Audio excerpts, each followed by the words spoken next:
Good. Thank you. Senator Higgins. Thank you very much, Ciarán. 2 weeks ago in the Seanad, we passed a motion expressing concerns about certain aspects of the Comprehensive Economic Trade Agreement, CETA, between Canada and the EU, focusing in particular on the lack of legal clarity around what provisional application might mean. These concerns have been echoed and vindicated across Europe in the weeks since, by lawyers who have made it clear that declarations don't carry legal weight, by the German Constitutional Court, which last Thursday demanded new and explicit assurances, by the Council of Europe Committee on Social Affairs, Health and Sustainable Development, and by a vote in Wallonia in Belgium on Friday. While our government happily signed off on the deal last week, others have been demanding something better.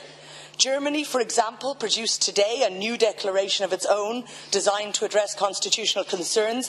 Belgium has spent the weekend in negotiations.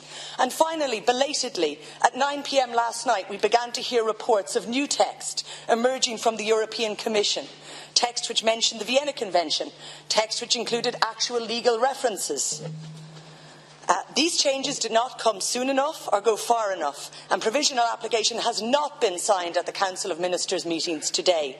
The talks now continue. This is thanks to public and parliamentary pressure that we are achieving the changes deserved.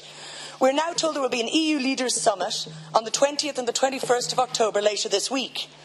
It hopes and plans to send a strong message of reassurance to citizens that their concerns about the side effects of new generation trade deals will be addressed. This will be the first comprehensive debate on trade since the current EU Commission was appointed. And it must be a robust debate because there is no consensus, not everyone agrees.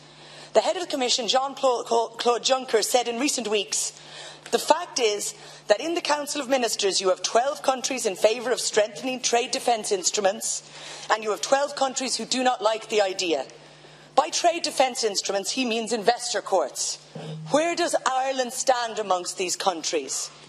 CETA is still a badly designed new generation deal which I believe represents a dangerous overreach from the proper area and appropriate area of trade and tariffs to the areas of public policy and public accountability.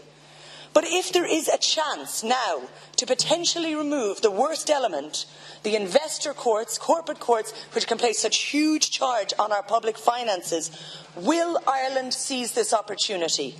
Will Ireland support changes that might remove these investor courts at the summit this week? I ask the leader to put it to the government, who so lightly dismissed the Seanad motion last week.